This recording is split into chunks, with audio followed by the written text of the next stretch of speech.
दोस्तों नमस्कार। उत्तर प्रदेश की सियासत में आज एक बड़े बयान ने सबका ध्यान खींचा है।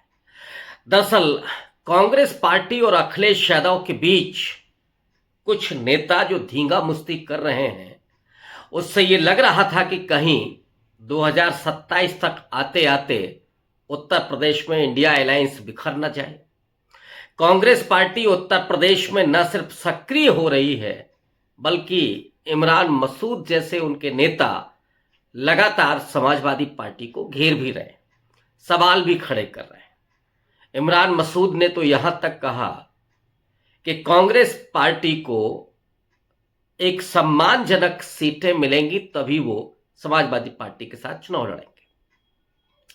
और आजम खां के मसले पर इमरान मसूद ने सीधे अखिलेश यादव को घेरा।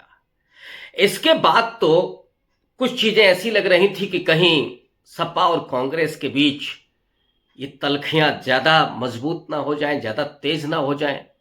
लेकिन आज अखिलेश यादव ने एक जो प्रेस कॉन्फ्रेंस की, पसमानदा जो बुनकर समाज है उनकी एक मीटिंग की, और उसमें जब ये सवाल आया कि 2027 में क्या इंडिया अलायंस चुनाव लड़ेगा, अखिलेश यादव ने बहुत स्पष्ट रूप से कहा कि राहुल गांधी के साथ कोई दूरियां नहीं है और यहां पर तो इंडिया अलायंस ही चुनाव लड़ेगा।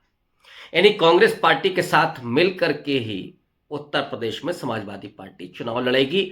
अब इसमें कोई शक की गुंजाइश नहीं है।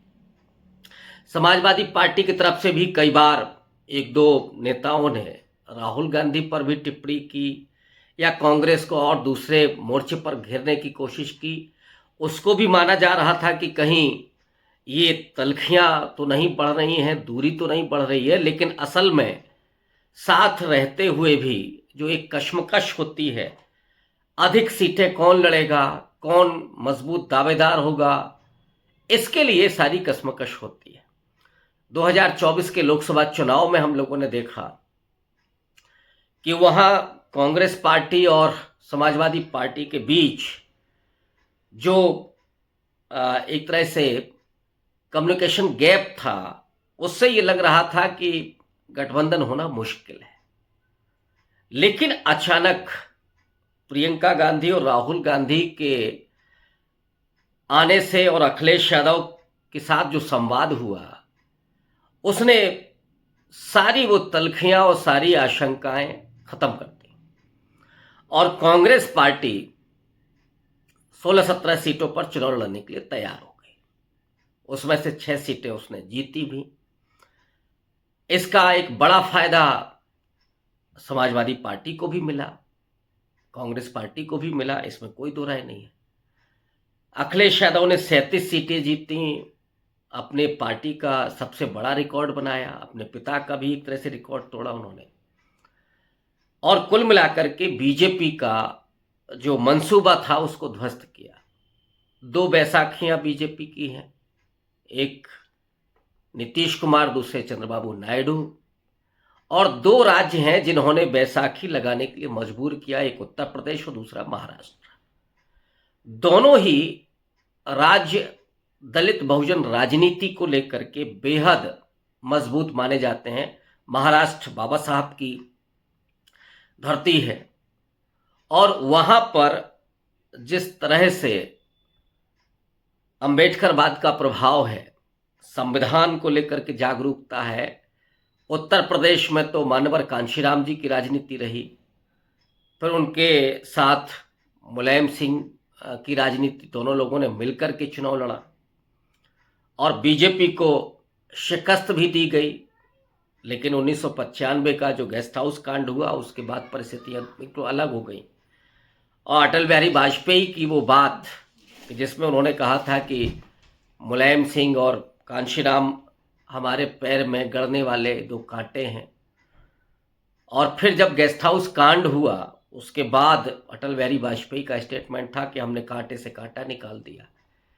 यानी दलित और पिछड़ों की जो राजनीति थी उनके भीतर एक विभाजन पैदा कर दिया और उसका फायदा आगे चल करके बीजेपी को मिला। हालांकि उत्तर प्रदेश में बीजेपी भी कल्याण सिंह के कंधों पर सवार होकर के उनके नेतृत्व में आगे बढ़ी। लेकिन आगे चल कर के बीजेपी ने उन तमाम जो पिछड़े नेता थे उनको निकाल करके बाहर किया।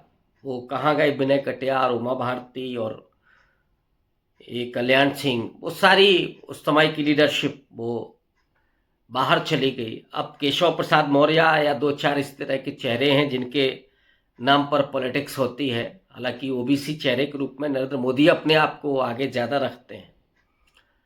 लेकिन अब जब 10-11 साल की बीजेपी की पॉलिटिक्स के बाद जो दलित और पिछड़ा प्रो जो बीजेपी पॉलिटिक्स कर रही थी, कह रही थी, इसका प्रचार कर रही थी, वो अब बेपर्दा हो चुकी है। और ये बात समझ में आ गई है दलितों और पिछड़ों को कि दरअसल संविधान को ख़त्म करने की मंशा असल में आरक्षण को ख़त्म करने की मंशा है।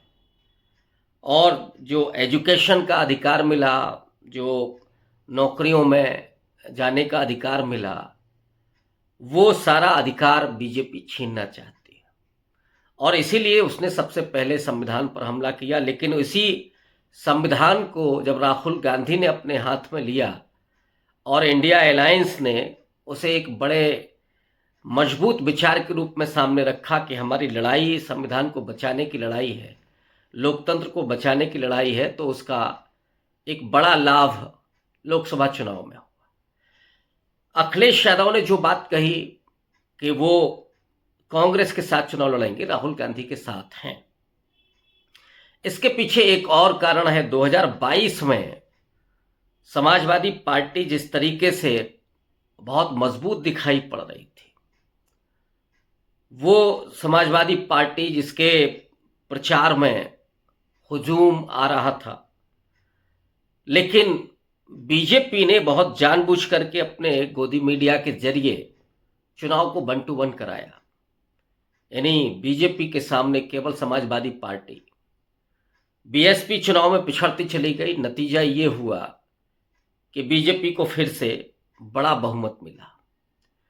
अखिलेश यादव ने 2022 के चुनाव से सीखा और 2024 में जो उन्होंने गठबंधन किया, उससे उन्होंने इस बात को महसूस किया कि कांग्रेस पार्टी के साथ आकर के उन्हें बड़ी मजबूती मिल सकती है और आराम से वो 2027 का चुनाव लड़ सकते हैं ही नहीं बल्कि जीत सकते हैं और बड़े बहुमत के साथ जीत सकते हैं।